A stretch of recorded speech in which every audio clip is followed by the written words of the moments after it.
大家好，大家好，今天要介绍假面骑士周边的是 Revice 的印章。虽然我有跟大家说过 Revice 会更新比较慢，但是上礼拜刚好有机会去这个百货公司，然后我就去卖假面骑士那边稍微逛了一下，就买了一点东西。那今天要介绍的是哪个印章呢？就是这个假面骑士 Revice 的异手龙印章。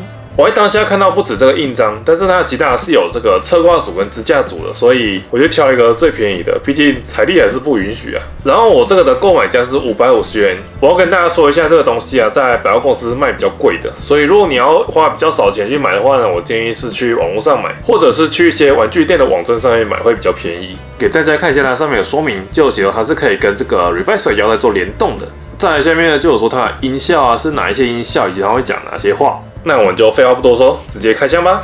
印章就长这个样子，这个就是在代表 Fights 的这个异手龙印章。可以看它是用这个比较金属色的感觉，就是黑色的底，然后红色的这个异手龙。Fights 也是就凭着这个最机械感的这种假面骑士啊，所以它的身上的配色也是用的蛮好的，就是它的底是黑色，然后它在爆裂形态的时候整只变红色，所以它这个选的配色其实是还不错的。可以看到这里有个纹路是这个 Fights 的头的那种上半部啊，因为它这翅膀的关系挡比较多，但是你还是可以稍微看到 Fights 的这个头在这边，然后给大家听一下它音效。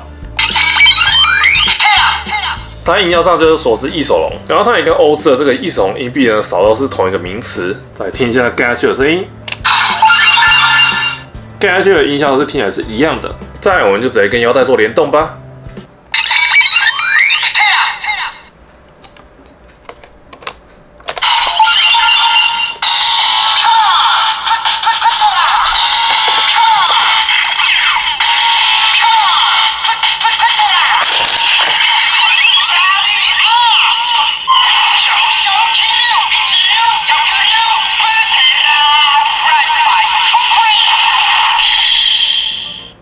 可以听它里面描述，就是用比较押韵的方式来去做唱名。再来还有一个点，就是说它的最后一个尾音呢，讲这个 complete 就是这个 Fights 他们这个变身的时候呢所使用的这个音效。虽然我手边没有 Fights 的这个可以给大家听，但是我这个 Fights 系列的东西可以让大家听一下。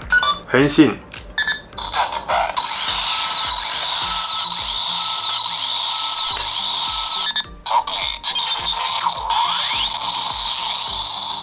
有没有它变身之后就会发出这个 complete 的这个音效？在必杀技，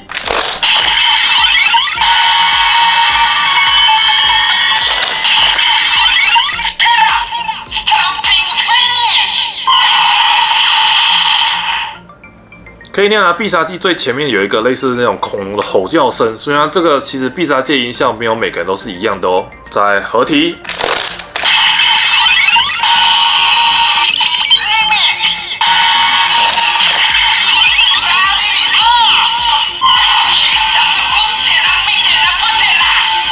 之前的合体音效比较像那种说唱的感觉，而这次是这种非常的 rap 的那种感觉。虽然我觉得它这次比较简短，应该说简洁有力吧，不过我觉得还不错啦。好的，以上就是这个假面骑士 Revice 异手龙的 Fights 印章开箱。以目前开到的印章来讲，就可以知道它在每个这个印章的音效上面呢，都是有特别设计的，就是跟它所对应的这个骑士呢是非常息息相关的。就是它一定会放它最主要那个变身音效来做它的结尾。我觉得以致敬感来讲是非常重的，就是你只要一听就知道说哇。就是个骑士呢的那种感觉，所以我对讲一些 Revice 相关的周边呢都是蛮期待的。一样呢，等之后经费比较足，我再买其他的印章，就是慢慢的补齐给大家。今天的影片就到这边喽。如果想要更多假面骑士系列周边的开箱，记得订阅我频道，并且打开小铃铛，这样就可以在第一时间收看我的影片哦。我们下次再见喽，拜拜。谁的电话在响啊？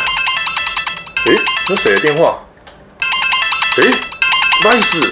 もしもし、電話だよ。